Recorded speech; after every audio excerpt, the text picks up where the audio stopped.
Hello, students. Oh, today we are going to do a new topic. It is part of guarantee actually. इसमें क्या है? Admission of manager as a partner. So here in this topic, what is different is that इसमें guarantees directly नहीं होता.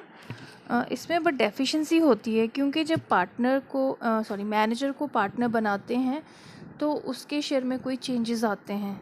अगर तो as a manager उसको कम मिला था, एज अ पार्टनर उसको ज़्यादा मिलेगा, तो एक्सेस पेमेंट होगी. अब वो एक्सेस पेमेंट जो है वो डेफिशिएंसी हो जाएगी. बाकी के दो और पार्टनर्स की, जो पहले वाले ओल्ड पार्टनर्स हैं, उनके लिए वो डेफिशिएंसी होगी, क्योंकि एक नए पार्टनर के आने से उनको एक्सेस अपने शेयर में से उसके साथ एज ए मैनेजर जो वो ले रहा था उससे ज़्यादा कुछ देना पड़ रहा है. तो इसलिए जो भी एक्स्ट्रा देंगे उसको as a partner, that will be the deficiency. अब वो डेफिशिएंसी कैसे बॉन्ड करेंगे, that will be given in the question. और नहीं कुछ गिवन तो हम उनकी बीच की रेशो में ही डिस्ट्रीब्यूट करते हैं, जैसे कि गारंटी के केस में करते हैं. तो इसलिए ये गारंटी का पार्ट है. इसमें एज सच कोई गारंटी तो नहीं है, बट जब कोई मैनेजर को पार्टनर बनाते हैं तो जो भी इसको एक्स्ट्रा देना पड़ रहा है, that is the deficiency to be borne by the old partners. तो इस केस में हमें करना क्या है? I am just going to start with an example. So here is the example. A and B are partners sharing profits in the ratio 3:2. This is their old ratio. They decided to admit C, their manager, as a partner with effect from 1st April 2016. साल के शुरू से, giving 1/4 share. So he is getting 1/4 share in profits. C, comma यहाँ आएगा. While manager received salary of 27,000 per annum and commission of 10% of net profit after charging salary and commission. उसको commission भी मिलता था 10% after charging salary and commission. After charging में rate upon 100+ rate का formula लगाएंगे. Any excess amount payable to C. So अगर कोई excess amount payable होता है C as partner over the amount which would have been due to him if he continued to be a manager. अगर वो manager की तरह काम करता रहता, उस केस में उसको जो पैसे मिलने वाले थे उससे जितने भी ज़्यादा एज अ पार्टनर उसको देने पड़ रहे हैं, that deficiency would be personally borne by A out of his share of profit. So deficiency जो है वो ए बेयर करेगा. This thing is clear. Profits for the year ended 31st March 2017 was 2,25,000. Prepare profit and loss appropriation account for the year ended 31st March 2017. So let's start. So firstly we'll make some working notes. तो सबसे पहले हमें ये देखना है कि as a manager जो है वो सी को क्या क्या मिल रहा था फर्म से. So as a manager what, because ये हमें क्यों देखना है, क्योंकि हमें ये पता लगाना है कि जब वो मैनेजर से पार्टनर बन जाएगा तो जो भी उसको मिलेगा एज अ पार्टनर, जो भी उसका हिस्सा होगा वो एज ए मैनेजर से कितना ज़्यादा है, क्योंकि वो जो एक्सेस अमाउंट है वो ए से लेना है. सो इसलिए as a manager she was getting what he was getting salary. Salary कितनी मिली थी उसको? 27,000 पर एनम. 27,000 हो गया. So here it is salary 27,000 per annum और कमीशन भी है. तो commission is 10% of net profit after charging salary and commission दोनों. तो net profit for the year is 2,25,000. इसमें से उसकी सैलरी, क्योंकि आफ्टर चार्जिंग सैलरी है, सैलरी हमारे पास है, गिवन है, कैलकुलेटेड है हमारे पास, उसको माइनस कर देंगे और हमारे पास आएगा 1,98,000. इसको माइनस करके 225 में से 27,000 को, और आफ्टर चार्जिंग कमीशन है, तो अभी कमीशन तो हमारे पास है ही नहीं, तो इसको कैलकुलेट करने के लिए rate of commission upon 100+ rate. 10% commission है.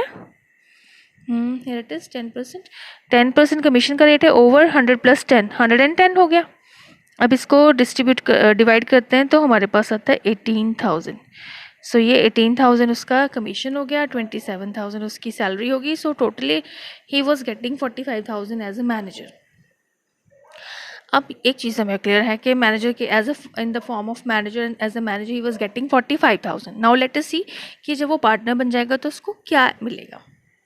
सो as a partner now what he will get, कुछ भी नहीं, उसको सैलरी और कमीशन इंटरेस्ट वगैरह कुछ नहीं है, सिंपली प्रॉफिट का शेयर मिलेगा. So as a partner, C will get share of profit which is total profit इस साल का 225 है और उसका शेयर है 1/4, तो 1/4 से मल्टीप्लाई कर लेते हैं।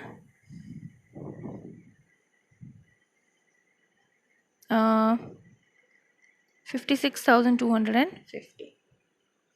सो ये उसको एज अ पार्टनर मिलेगा और as a manager he was getting what 45, अभी हमने कैलकुलेट किया 45,000।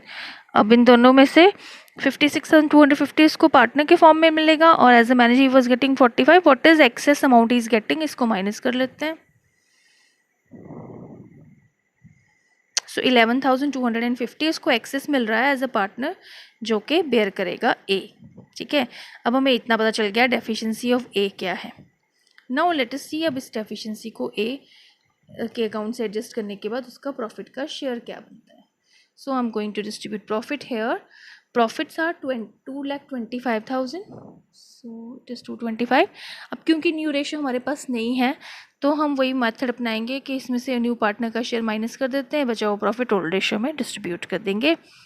अब जो न्यू पार्टनर है दैट इज़ सी, जो मैनेजर था, उसको एज ए मैनेजर जो मिल रहा है वो तो फर्म में से मिलेगा, फर्म के प्रॉफिट में से मिलेगा, बट एज ए पार्टनर जो उसको एक्सेस अमाउंट मिलना है, मतलब 45,000 तो उसको प्रॉफिट में से मिलेगा और जो एक्सेस उसको 11,250 11,250 मिलना है that will be given by A. तो इसलिए अब यहाँ पे जब हम प्रॉफिट का शेयर निकालेंगे 225 में से सिर्फ उसका मैनेजर का पार्ट हिस्सा निकालेंगे, माइनस करेंगे, तो हमारे पास 180 बच जाता है और ये बचा हुआ प्रॉफिट जो ए और बी हैं उनके बीच में उनकी ओल्ड रेशियो में डिस्ट्रीब्यूट कर देंगे विच इज़ 3:2। तो 180 इंटू 3/5 1,08,000 और 180 इंटू 2/5 72,000। अब ये ए को मिल रहा है, इसमें से उसने पहले 11,250 सी को देना है, तो उसके पास क्या बचेगा फिर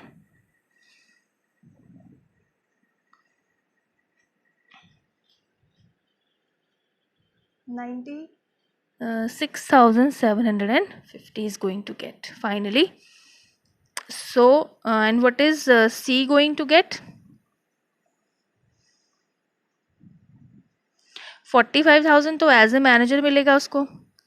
ठीक है, add from A, now he is getting 11,250 from A, now totally is getting 56,250 जो कि उसका शेयर भी है। ठीक है, now we're going to put it in the profit and loss appropriation account. So I've written profit 2,25,000 और ये फिर again I am going to distribute the same, do record the same thing, distribution of profit. सबसे पहले तो हमने remaining profit निकाला था total 225 में से 45,000 एज ए मैनेजर सी का शेयर माइनस करके हमारे पास 180 है इंटू 3/5 108 और इसमें से 11,250 वो सी को देने वाला है, देगा मतलब देना पड़ेगा, देने वाला क्या है